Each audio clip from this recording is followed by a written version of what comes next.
This is the Debka Files, exclusive news, insight and political analysis from the Middle East and around the world. Coming up on the programme this week. A first look into Iran's military prowess in Syria as leaders get set to hold talks on the conflict ahead of a major regional summit. Saudi authorities strike deals with jailed royalty and businessmen after an anti-corruption crackdown, as the former Lebanese Prime Minister visits France after his shock resignation. We take a look at rising tensions in an already volatile region. And Egypt and Israel mark 40 years since a visit by then-President Anwar Sadat to Jerusalem.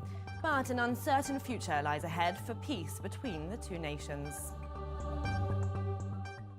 Now to our top story. Debka Files can reveal for the first time just how Iran has disposed its military forces in Syria. The Iranian army and its Revolutionary Guards has built up its presence in the war-torn country, dividing its regional commands into 5 military sectors. These, all connected to the Iranian General Staff headquarters in the Syrian capital of Damascus. So where are they based?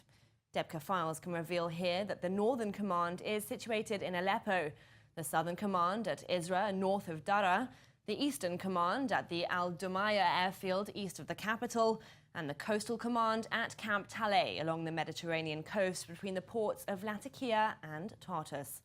All of these 5 govern a total of 13 military bases, including the Maya city base in Nubi on the Turkish border.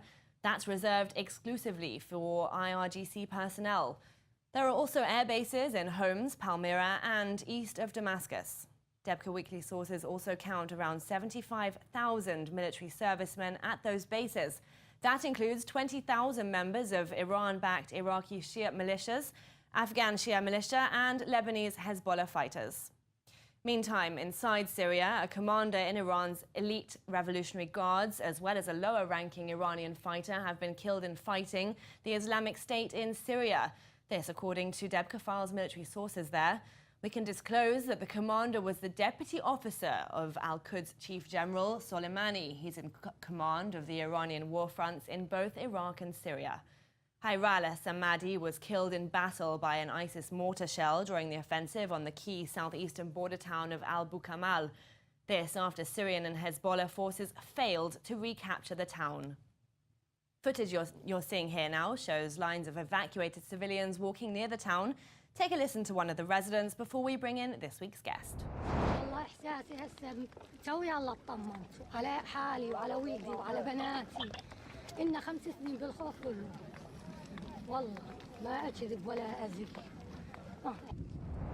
To discuss all this, founder of the Israel Institute for Strategic Studies, Dr. Martin Sherman, is joining us in studio. Dr. Sherman, good to have you back. Thank you for having me. Let's begin with this Debka report on the death of a top Iranian commander in Syria, in Al-Bukamal, that town recently recaptured from ISIS. What does this mean for Iranian involvement in the country, especially in light of those IRGC forces now present quite near to Jordan's northern border? Well, the truth of the matter is, I don't think it means a lot. Facing death is one of what comes with the job if you're a soldier. So I'm very doubtful whether the one fatality in its forces will make any difference to the Iranian strategy.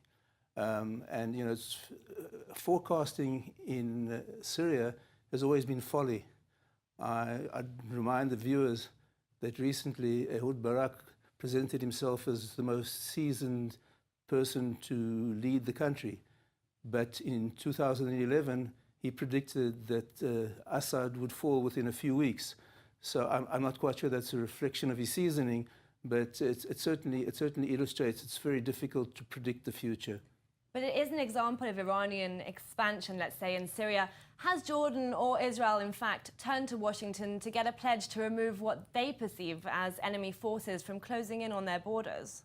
Well, I'm sure Israel and Jordan are in contact with Washington, but I would have very low expectations of seeing anything proactive on Washington's side to do anything. I really can't see Washington, after 2 exhausting ground wars in Asia, taking on another one. Apart from trying to reason with Iran and particularly Russia, I wouldn't be too optimistic in eliciting much help from the Americans in this particular instance. Okay, Dr. Sherman, we'll leave it there for now and stay with American efforts over Syria. And the bolstering of Iranian presence there comes in spite of pledges made by US President Donald Trump, the Saudi Kingdom and Israel to stop such a build-up. But main backers of Syrian President Bashar al-Assad, that's Moscow, says they have no intention of pushing Iran to remove its troops from Syria.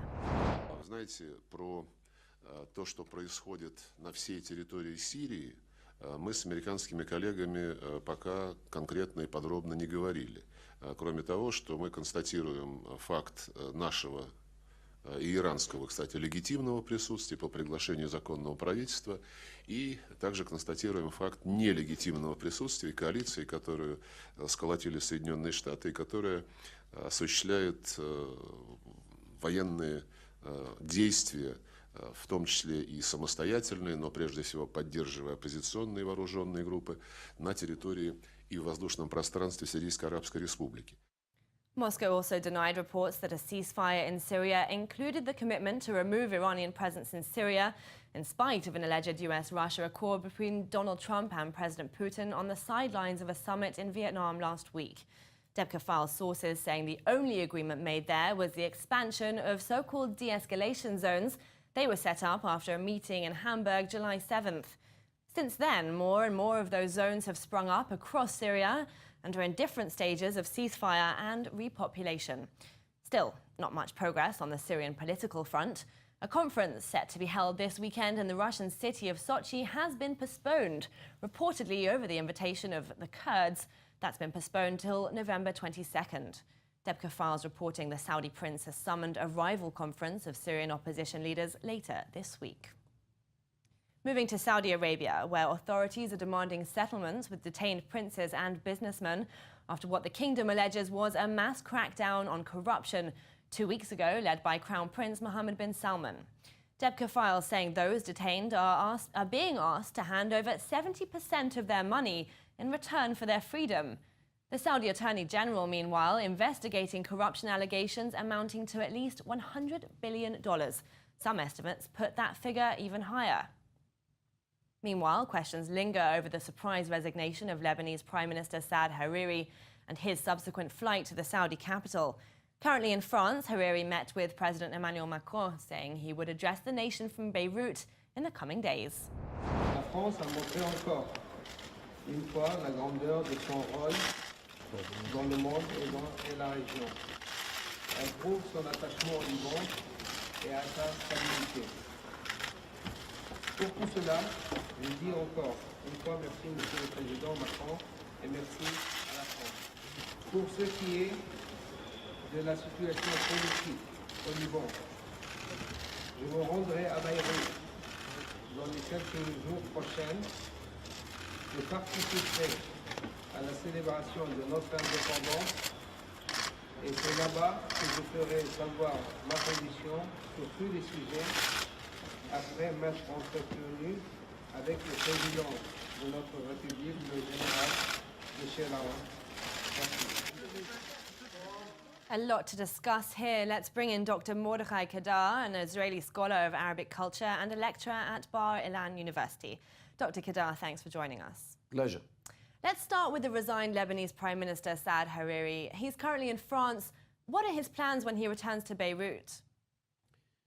Well, it's a big question. I'm afraid that he by himself doesn't know what is waiting for him in Beirut. On one side, Hezbollah, which actually controls the country, are eager to have him back in order to bring back the mask on the face of Hezbollah in order to make a picture as if Hariri is the real prime minister. But we are receiving reports at the moment that Lebanon's set to form a new government. Is that with or without him then? Well, this is some kind of a pressure on Saudi Arabia and Hariri. Hey, guy, if you don't come back, we are getting along without you. So you better come back in order to restore the picture as if you are the real prime minister and not manipulated day and night by Hezbollah. So he'll have to decide. However, whenever he was in Beirut, he will be forced to make sure that behind him nobody stands, because there are too many people in Lebanon who would definitely like to get rid of him.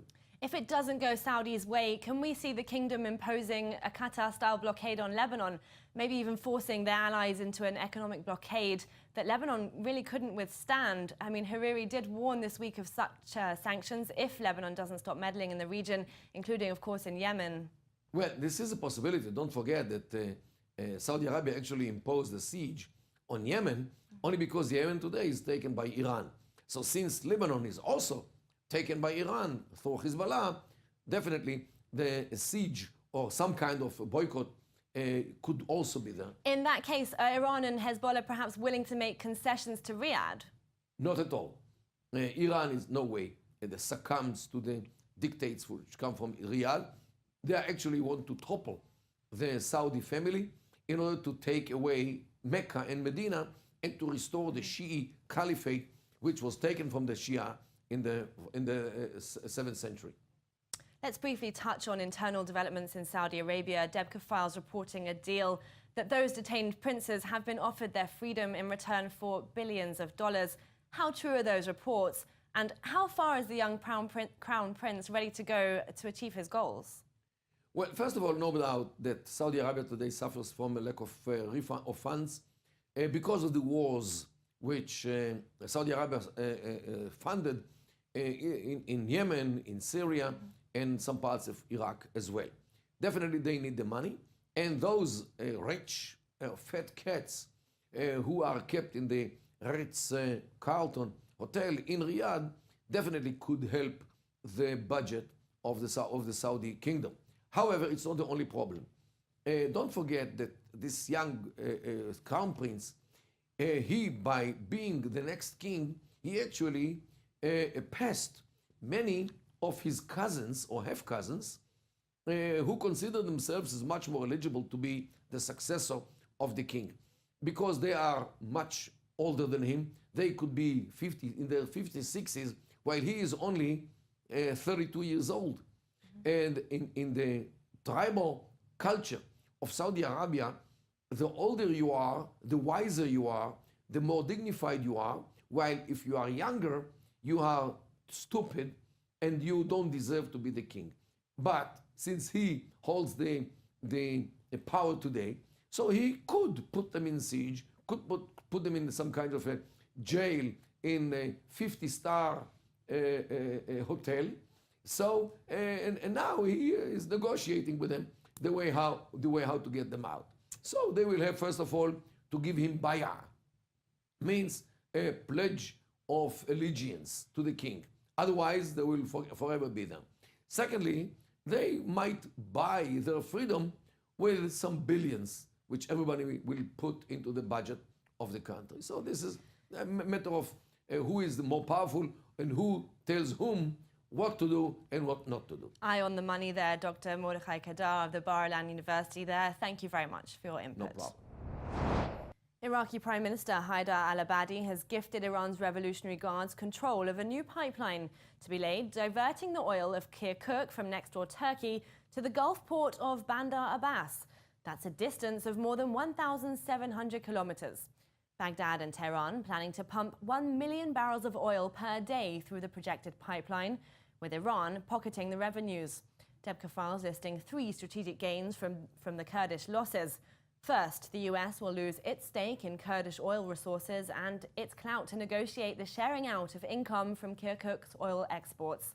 Secondly, the new pipeline will divert Kirkuk oil from Turkey, cutting out Ankara's involvement in Iraq's oil trade. Thirdly, Israel will lose the oil supplies from Kurdistan which it received through the Turkish pipeline. Iraq pledging to double the output of oil fields in Kirkuk, retaken from the KRG, to 1 billion barrels a day, shipping 30,000 barrels to refineries in northern Iran on tanker trucks. This after a secret deal signed last year between Iraq and Iran for the Kirkuk oil to be piped to 2 of the Iranian ports, one of Bandar Abbas on the southern coast and Bandar Imam Khomeini in the northern Persian Gulf. That's near the Iraqi border and Kuwait. Crude will also be exported from 2 ports to Asia, stopping over at Fujaiya in the UAE. And finally, a look back in history, as this week marks 40 years since then Egyptian President Anwar Sadat, 3 years after battling a savage war with Israel, stepped into Israel for the first time. Sadat visited Jerusalem, where he ascended to the Temple Mount to tour the Al-Aqsa Mosque and the Dome of the Rock, before an historic address to the Israeli parliament, the Knesset. Here we have some remarks from the Egyptian president at the National Theatre from 1977. Take a listen. I said also in the Knesset, and I differed with Premier Begin about it. He considered this as a condition. I said that the issue of the withdrawal from the occupied territories should not be even put on the table, except for the details of it, not as a principle. We differ on this, but when I made my statement, this is behind it. I mean, this is will be automatically in Geneva negotiated and decided. Sadat became the first Arab League member to recognize the Jewish state. This after then Prime Minister Menachem Begin agreed to return the Sinai Peninsula to Egypt, braving popular outrage over its secession so soon after the war. But it wasn't only his own population Begin had to contend with, appealing to Egyptians in a radio speech from Jerusalem. With the exception of one party, the Communist Party, which is completely subservient to Moscow, this is the consensus by the overwhelming majority of our parliament, whether in coalition or in opposition. And this is going to be our attitude during our negotiations. Of course, I can respect a statement made just now by President Sadat. Our land is sacred. And because I respect that statement, may I say, our land is sacred. Thank you very much. But the only question is really whose land? Why you did not relate by so much as a word to what Mr. Sadat had to say? I did, but I spoke in Hebrew, and I must correct you, as I do always. Palestine is the name of a country, this country. And in this country there are two nationalities. Therefore, there are Palestinian Jews and Palestinian Arabs. When you say Palestinians, you don't explain the problem at stake. We do recognize the Arab nationality in our country, and therefore always say, please, the question of Palestinian Arabs. And when I spoke in Hebrew, I said, Abba'aya shel Arviyei Eretz Israel. Because in Hebrew, the name of this country is Eretz Israel, since the book of Shmuel. Since 1977, Israelis have been traveling across the region with large convoys plying an overland route to Gulf destinations, bearing Israeli products and merchandise shipped from Europe through Israeli ports. Still missing direct air flights. But 3 leading Arab nations have begun integrating ties with Israel into their security and economic systems. Now, to a roundup of this week's headlines you may have missed, the news in brief. Egyptian military jets destroy 10 vehicles in Libya carrying weapons, ammunition and smuggled goods on the country's western desert border. It's a known and open route for weapons smugglers transferring illicit goods through Sinai and supplying jihadists fighting the Egyptian army in the peninsula. Less than 1% of the population, Shiites in Syria, are being told to move to areas around Damascus and holy shrines, especially in areas leading to Lebanon. Debka File says Iran is looking to tinker with demographics for new arrivals from Kefraya and Fua. Those are 2 towns in the Idlib province that were part of a Qatari brokered exchange deal with the Sunni towns of Madaya and Zabadani. A popular Egyptian singer is in hot water over her comments for defaming the Nile River. Shireen Abdul Wahab called to drink Evian instead of the Nile water during her concert in the UAE. leading Egypt to prosecute her on charges of, quote, harming public interest. And health experts express concern over a high prevalence of diabetes cases in Saudi Arabia, blaming sedentary lifestyles and unhealthy diet for this dangerous trend. The King Abdulaziz University Hospital in Riyadh has launched a campaign to increase awareness and to break harmful national habits. That's it for this week's edition of the Debka Files. For more on stories you heard here and more, you can visit our website. That's debka.com. From myself and the whole team here in Tel Aviv, thanks for watching. Bye-bye for now.